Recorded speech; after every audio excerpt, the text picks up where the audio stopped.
A man named Michael traveled all the way from Vienna to Berlin. When he walked into her home, he found that she wasn't there and only a strange heating repairman was working hard. No matter how much Michael asked him questions, the repairman ignored him. Just as Michael was about to call his girlfriend, the repairman suddenly started shaking and fell to the ground in pain. At that moment, the repairman's apprentice Harper walked in carrying a hose. Unexpectedly, as soon as Harper came in, the repairman's eyes turned white and he crazily attacked him. Michael tried to stop him but quickly became the repairman's new target. Seeing the repairman showing his teeth and charging at him, Michael ran upstairs in fear but was soon caught by the repairman.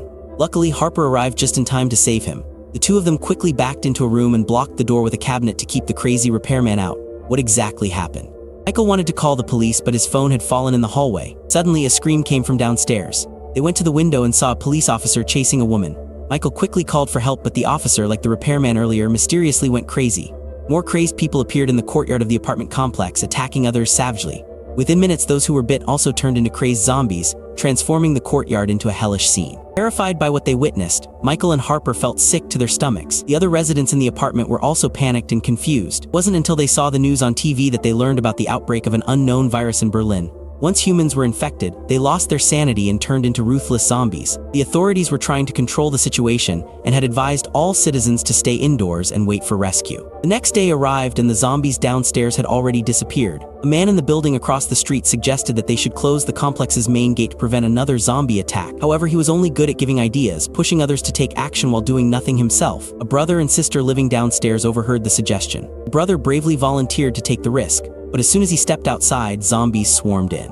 Although he managed to take down 2 zombies with an iron rod, more kept coming and he was soon overwhelmed by the group. Watching her brother's terrible death left the sister devastated. Meanwhile, the man who had proposed the idea quietly closed his window. At this moment, the already panicked residents grew even more frantic and could only stay inside anxiously listening to the latest broadcasts. However, the content they heard left them even more hopeless. The situation had spiraled out of control, confirmed to be some kind of infectious disease spread through blood and bodily fluids. But being infected didn't necessarily mean turning into a zombie. The virus only attacked the brain if the body released adrenaline. This meant that if someone could control their emotions and stay calm after infection, they wouldn't turn into a zombie. They could also take sedatives to suppress the virus. While this sounded simple, it was nearly impossible for anyone to remain calm in the face of a zombie attack. Moreover, most households didn't have sedatives and Germany was already in a state of emergency. The military had begun evacuating cities by water, indicating that civilians were essentially left to fend for themselves. Just as they were unsure what to do, the sudden sound of a ringing phone echoed in the hallway. Michael guessed it was his girlfriend calling and worried about her safety, decided to risk going out to get the phone.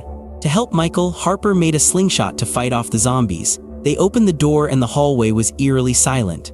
Michael quickly spotted his phone, but just as he was about to pick it up, it started ringing again, attracting a group of zombies. Michael managed to grab the phone at the last moment, but the zombies broke through the door, forcing the two to retreat into the bedroom and block the door with a wardrobe. To their disappointment, the phone call was not from Michael's girlfriend. Harper tried to contact his family, but no one answered, plunging both of them into deep despair. Just then, the sound of a ship's horn suddenly echoed through the air, prompting all the remaining survivors in the complex to open their windows and look out. One of the neighbors called for help, explaining that his wife was infected with the virus and that the sedatives they had would only last for 1 more day. Most people responded that they didn't have any sedatives, but the man who always gave advice mentioned that Michael's neighbors might have some. He said that an elderly woman who lived next door to Michael often had seizures and therefore always kept sedatives at home. Hearing this, the desperate man begged Michael for help, promising to give them food in exchange for the sedatives. Since food was exactly what Michael and Harper were lacking, they decided to take the risk despite the danger posed by the zombies. Michael spent the entire night trying to come up with a plan to safely reach the neighbor's apartment but couldn't figure it out. The next morning, while eating the last of their food by the window,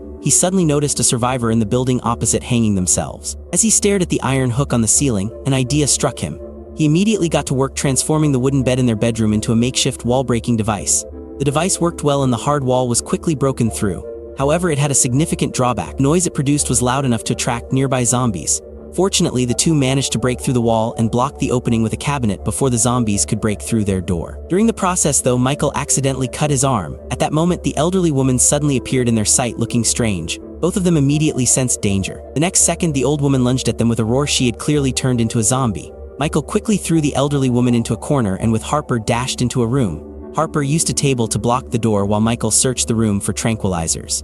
Meanwhile, the zombies from the neighboring apartment broke through the barrier and would soon break through the door. Michael hastily told Harper to climb onto the cabinet and hide while he ducked into the bathroom. Just when they thought they were doomed, Michael noticed something on the ceiling, a hidden ladder leading to the attic.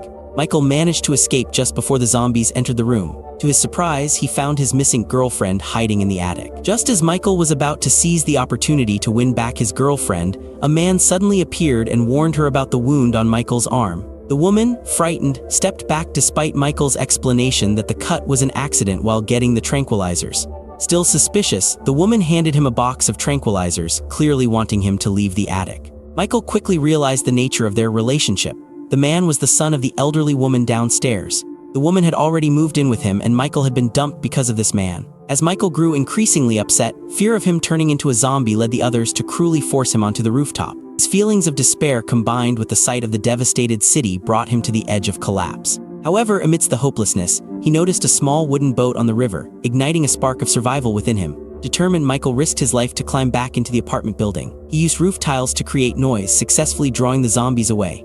He then knocked on the door of the household that needed tranquilizers and managed to get the medicine. The homeowner hurriedly gave the tranquilizers to his wife. Harper, still hiding in the cupboard, soon realizes the zombies have left. To confirm it's safe, he uses a camera to peek outside and discovers the zombies fear the camera flash. Using this weakness, he not only escapes the house but also drives all the zombies out of the neighborhood, sealing the gates shut behind them. Michael witnesses this heroic act from upstairs. Meanwhile, tensions rise between the homeowner and his wife, who shows signs of mutation. Sensing trouble, Michael prepares to defend himself with tools, but the homeowner with a despairing look urges him to lower his weapon. Soon enough, the fully mutated woman emerges, causing Michael to retreat in fear. However, the homeowner bravely leads the zombie away, sacrificing himself in the process. With Harper clearing out the zombies, survivors gather in the courtyard to discuss their next steps.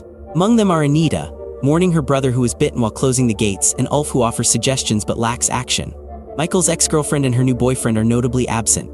After learning about the zombies' weakness, Michael gathers several bright lights and plans to use the small wooden boat he found in the river to escape. However, when Ulf learns that the boat can only hold 2 people and a draw must determine who survives, he immediately opposes the plan. Despite Ulf's objections, the others ignore him and proceed with the plan. Ulf reluctantly agrees outwardly but secretly plots his own escape. While the others sleep, Ulf quietly steals the lights, intending to flee alone. Michael, awakened by the disturbance, quickly notices and confronts Ulf. Michael retrieves the lights and manages to return to the courtyard, closing the gates just in time. However, Michael is accidentally bitten by a zombie in the process. He quickly takes a calming pill, knowing it only provides temporary relief and cannot stop the mutation. Determined not to lose control, Michael modifies a fighting vehicle and personally escorts 2 people out of the courtyard before he succumbs to the infection himself. On the streets, hordes of zombies were swarming, but thanks to the cover of flashlights, Harper and Anita managed to slip through the zombie onslaught. Once he saw they were safely away, Michael returned to the yard. However, by then he had already started showing signs of mutation. Just as he was about to take his last sedative, an elderly zombie woman chased her son into the yard. Following close behind was Michael's ex-girlfriend, now also a zombie. Apparently she had been bitten by the old woman while trying to escape. The moment his ex-girlfriend saw Michael, she lunged at him, but since Michael already carried the virus, she didn't attack.